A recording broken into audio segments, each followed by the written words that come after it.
Welcome back to Calmer Conversations, the podcast where you learn how to help your brain become a calmer place to be so that it's easier to feel exactly how you want to feel in your daily life. Whether that's feeling calm and confident, content, or even joyful, or just like you've done enough of the right things at the end of the day, or all of the above. I'm Cecilia Mandrick. I'm a certified life coach, yoga therapist, and founder of the Calm Brain Academy. If you're ready to shift the patterns of self-sabotage, procrastination, daily overwhelm, people-pleasing, and perfectionism, you're in the right place. Not only is it possible to change the conversation between your brain and your body, when you do, you'll change your life in the process. And you're one step closer just by joining me today. Ready? Let's dive in. Hi, and welcome to Calmer Conversations, episode number 7. I'm Cecilia. Let's get started. So over the past few episodes, we've gone through the foundational tools that I use and teach over and over again, and they appear in almost everything that I talk about and everything that I teach. And they are awareness, acceptance, and curiosity. And these really form the foundation of the work that I do with people and with myself. And I think that they're so crucial to learn, and they can seem too simple. They can seem like, oh, I want something sexier or more magical or flashier or shinier in some way. Like those can't be the way to feeling better in life, to feeling calmer, to feeling happier. But I really, truly think that they are. And I think that most mindfulness-based religions or even other religions across time and philosophies across time and space also rely on these tools. So those are the main ones. But as I was recording the episodes, these two other tools kept floating around in my mind as really foundational tools as well. And I talk about them perhaps not as much, but I think that it's worth putting them here towards the beginning of this podcast and all the episodes, because I think they are so key and they're so crucial, and you might be able to start using them now. And so why not have some episodes on them? So those two tools are slowing down and allowing. And these are both tools that sound really good, right? Maybe not allowing, maybe allowing sounds a little bit more out there for some people, or they don't quite know what that means. But slowing down certainly sounds good to most of us. We think, oh yes, I'd like to slow down. That sounds perfect. I'll do it when the kids are back in school, or I'll do it next year after I'm finished with my degree, or I'll do it after the holiday season or something like that, right? Or we don't even really know what it is. And so I'm going to dive into each of them over the next 2 episodes, sort of in the interest of time, knowing that I tend to start talking and riffing on things and more comes up. So today we're going to focus on slowing down. Next week, we'll focus on allowing. But know that these are 2 kind of bonus foundational skills that I use, that my clients use, and that I teach over and over again. Okay. So slowing down, what do I mean when I say slow down? Because again, this is something that it's kind of, I don't know, it's cliche to say that we all want to slow down, that we want to feel more present, that we want to, we want to be part of what's happening more in our life. But what do I actually mean? So when I'm talking about slowing down, I'm talking about getting your brain out of autopilot mode, right? So our brain, your brain, my brain, human brains have this motivational triad. And we've talked about this before, but I'm going to reiterate it here. Okay, so the motivational triad is your brain wants to conserve energy, or part of your brain, right? So it wants to conserve energy. It wants to avoid danger, keep you safe, and it wants to seek out mostly hedonic pleasure, right? Things that are going to bring you pleasure in the moment. And we'll do a whole nother episode on hedonic versus eudaimonic happiness and pleasure at another time. But just know that those are kind of like the type 1 fun, or the fun, the pleasure that's like pleasurable in the moment, right? Like eating something that tastes really good, like a candy bar or chips or ice cream, or doing something like that, buying something. And that's the focus of part of your brain. And that part of your brain, and most of our brains, as I've talked about before, in order to conserve energy, we greatly reduce the amount of information the sensory information that we take in, that we kind of uptake into ourselves. And we have all kinds of shortcuts, right? Our brain makes all these shortcuts so we can use our brain power and our energy and our glucose stores in our body when we need it, when we're trying to escape from danger, we're trying to do something else like seek out pleasure. So the day-to-day thinking that goes on is very autopilot. It's very kind of, we get I've used the physical example before of like a riverbed or like a stream. We have one path that we go over and over and over and over again. And that's okay, right? That's just a normal human thing to do. But what it means is that whenever you lay the foundation for how you think, and that means that you probably didn't even do it intentionally or consciously. Most of this happens before you're 7 or 8 years old. It's from family of origin, parents, caregivers, whoever you spend a lot of time with, the society you spend a lot of time with, if you were raised in a religion or went to church, all of those different ideas, they wrote lines of code in your brain, ways of operating, rules that you live by, that you adopted at some point in time. And you don't even know that you're living by them most of the time. Sometimes we become more aware over time, right? We can kind of hear our parents' voice or our caregiver's voice as we say something out loud. Perhaps if you're a parent to your children, you're like, oh, right, that was said to me over and over again. And now I can almost hear my caregiver say it to me as I say it to my child. But oftentimes, this part of our brain is so good at running on autopilot and so good at just kind of like picking these thoughts that we already have and operating based on them that we don't even know what's happening. And your thoughts that you have and the beliefs that you have, and beliefs are just thoughts that you've repeated over and over again, the conditioning that you have, the lines of code that you have in your head drive how you feel every day, and they drive what you do every day.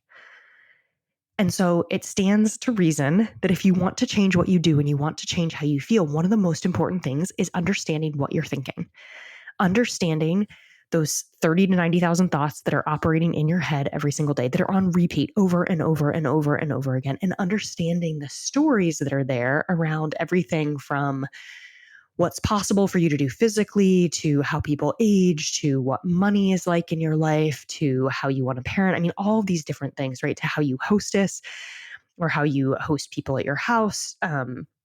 I mean, just really everything, like what you need to wear to a certain event. We have all of these different rules and shortcuts that we've made in our brain, and we don't even know they're there. And they drive how we feel and they drive what we do. And so, again, if you want to change how you feel, if you want to change what you do, or if you just want to feel different in life, then you need to start looking at what you think. And so, when I say slowing down, what I mean is in certain situations, because you're not going to be able to catch all 90,000 thoughts, and most of them are repeats anyway, right? But you're not even going to be able to catch every thought that you have. This definitely is a practice and is definitely easier with somebody else, right? Somebody who doesn't live in your brain can see your thoughts much more easily than you can see your thoughts. You take them as truths. You don't even notice they're there, notice that you have them. But somebody else, like a coach, can hear you say them and reflect them to you, and then you can start to question them. But slowing your brain down in certain ways around certain situations or certain events in your life can be extremely powerful, because then you can take your brain out of autopilot. And this is where the awareness comes in, right? So there's even more to say about awareness, right? This non-judgmental awareness, and even having just the intention of, I want to be more aware of what I'm thinking. I want to be more aware of the conditioning that I have in my brain that's driving how I feel and what I do. And in some of these cases, I would like to be able to see things differently, right? And we'll kind of get to that in a few minutes. But the first step in this awareness and is pairing it with this slowing down. It's pairing also, if you're watching this live, I do lots of hand gesticulations when I'm talking through these different things. But when you slow down, you also start to create some space between you, the experiencer, you, perhaps like the ego you, the kind of small s self you, and the higher self you, the eternal part of you, the part of you that has your higher dreams and hopes in mind, right? You start to create distance between those two, so you can start to see yourself as the one who is experiencing something and seeing what they're actually experiencing, what thoughts they're experiencing, what feelings they're experiencing, how those things impact what they do, the results they're creating in their life. So you start to be able to notice that separation. And that separation can only start to happen when you slow down, and generally when you bring some intention to that space. And so this act of pausing, of questioning, of asking, what am I actually thinking in this moment? What's going through my head when I'm feeling really angry at my partner around the flowers he got me, right? This is, if you've been to some of my workshop, you've probably heard the wrong flower example. Um, what is going through my head when all of a sudden cleaning the toilet is on my to-do list and I have a backache and I end up scrolling on the couch for 2 hours, right? What is actually happening in my head? What's the conditioning? What are the lines of code? What are the thoughts or beliefs? You kind of pick the terminology or the imagery that works for you, and then getting curious about them there. And it's when we slow down, when we bring this non-judgmental intentionality to our thoughts, that we can start to see them in a totally different way.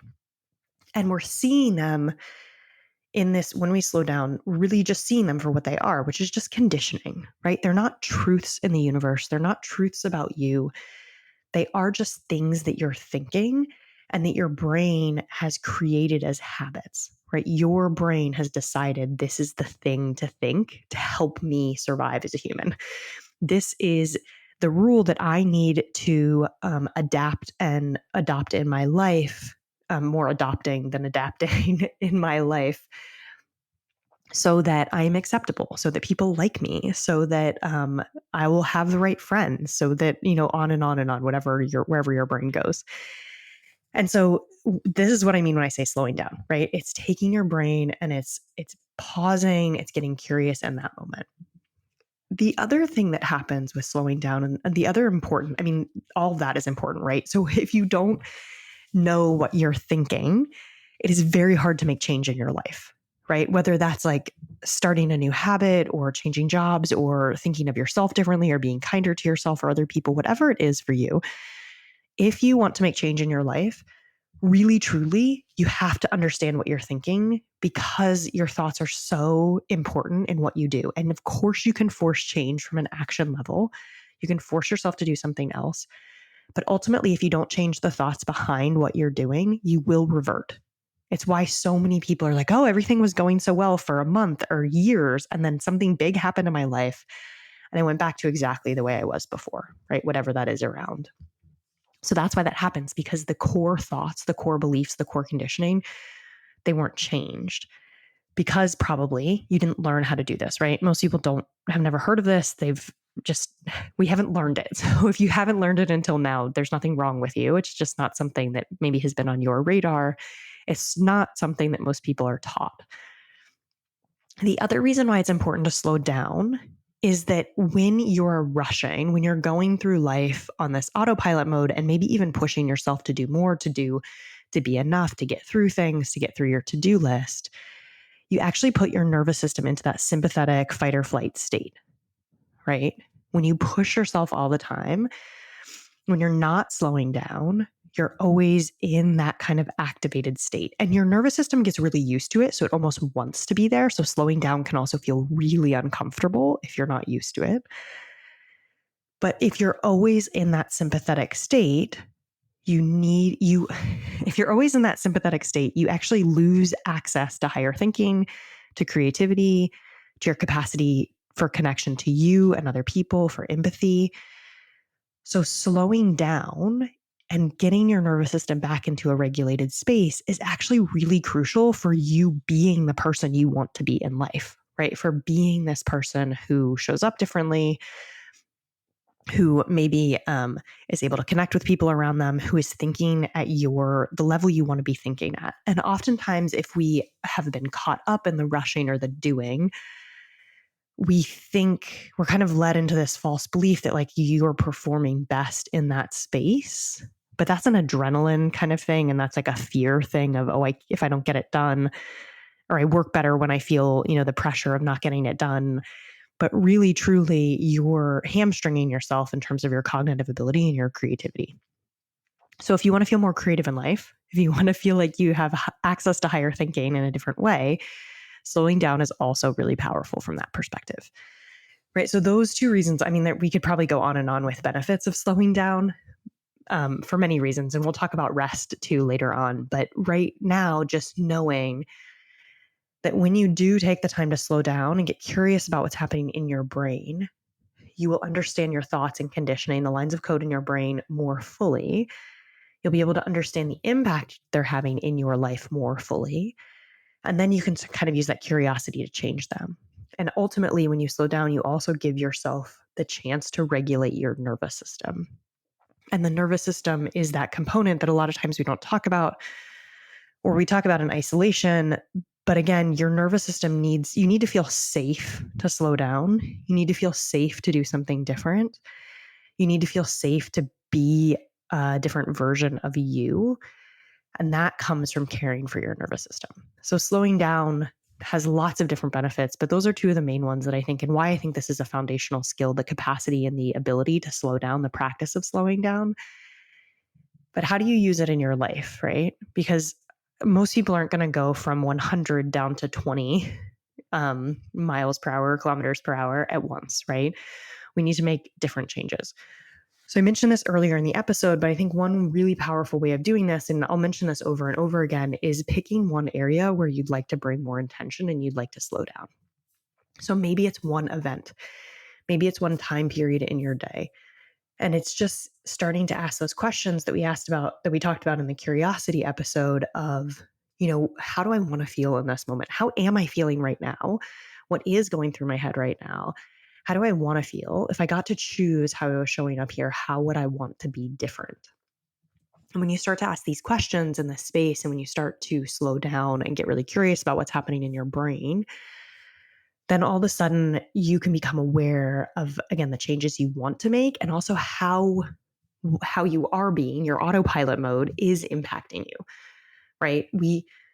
Again, most of the time we don't understand the thoughts that we're having and the impact they have in our life, the belief systems that we've kind of inherited or we've adopted in our life. We don't understand the impact of them. And so we need to slow down and see them first before we can understand the impact of them. And then we can ask if we want to change them. Right? You never have to change them, but you have to, if you want to start bringing intentionality to your life and change how you feel, you at least want to have that conversation with you, right? You at least want to bring it up for yourself. Okay, so I mentioned this earlier in the episode, but I'm going to mention it again here because I think it's so, I get emails all the time of people who follow me on Instagram and make these massive changes in their life. And I think that's really amazing. And I will say that as someone who was a DIY person for so long, that having a coach look at your brain is so powerful. Having the courage to talk through something with somebody else and say, I want to feel different. Help me see what's happening in my brain is really powerful. When you live with yourself, it's very hard. Your brain has been repeating the same things for years, right? If you're listening to this, likely decades of your life, right? Your brain has been repeating these thoughts over and over again. And so they are so true to you that you don't even think to question them. You don't even notice that they're thoughts, even if you start to have this desire, this intention to slow down. And so finding somebody, it could be a therapist, it could be a coach, it could be a group coaching program, right? If you like these episodes and you like following me, then I would encourage you to check out the club or one-on-one coaching with me. But allowing somebody to look at your brain really is so powerful because they can see things that you can't see. And when they are coaching or you're in therapy, it is from a totally non-judgmental, 100% accepting place, hopefully, right? At least in my coaching spaces, I can speak for that. I can speak for myself, is that everything is totally accepted and acceptable. So we can look at it and ask if we want to change it. But being able to see where you're getting stuck and the thoughts and beliefs that are holding you where you are, even if you desperately want to change, is really powerful because sometimes it's these old thoughts that are the ones that are hard to see and they're hard to know how to move forward with. And so again, having somebody else call them in for you to point out, oh, this is a thought that you're carrying, right? You have the belief that if you do this thing that you desperately want to do, your family is going to fall apart. Well, that's a very interesting belief that you have. And of course, you're then not moving forward with this thing. Of course, you're putting it off and procrastinating and putting it on the back burner all the time because you probably don't want your family to fall apart. And so again, knowing that there is a belief like that as an example in your brain can again just be powerful for working through it because awareness is so key, as I've said over and over again, for making a change. Okay, so that's what I mean when I say slowing down. And of course, you can slow down in your life in other ways. And those are also can be amazing and restorative and therapeutic as well. But this is what I'm talking about. I'm talking about slowing your brain down so you can see it. Slowing it down around specific areas or topics at first, just so you can start to get curious what's happening in your brain. What is there? And then maybe asking yourself, what would it be like to try something like coaching? To try and see what it would be like for somebody else to look at my brain and see some of the places that I might be getting stuck, knowing that they are entirely human and you are not alone. I have these group coaching programs, and not once has someone brought a topic and like everyone else, like, oh, that doesn't resonate for me, right? It might not resonate 100% across the board, but very often someone brings something up and at least half the room is nodding along saying, yes, I also deal with that thing. So just know that too, that whatever is coming up in your brain or wherever you do feel stuck, it's not you, it's a human brain thing. And being able to see it differently, to slow down, to notice it, to have some clarity around it and even acceptance around it is really powerful moving forward. Okay, thank you so much for joining today. I will be back next week. Thanks for tuning into this episode of Calmer Conversations. Take what you learned today and use it in your life. Even if it feels a little awkward or clumsy at first, remember these are practices and that real change comes from implementation. Then send me a message over on Instagram or TikTok and let me know what worked or didn't work. If you want to dig deeper into something from today's episode, all of the resources can be found at the link below in the show notes. If you like this episode, there's a great chance that you'll love working with me. Join my monthly coaching community by visiting me on Instagram or my website, www.ceciliabmandrick.com. Don't forget to subscribe to the show wherever you listen to podcasts, and I'll see you back here next Thursday.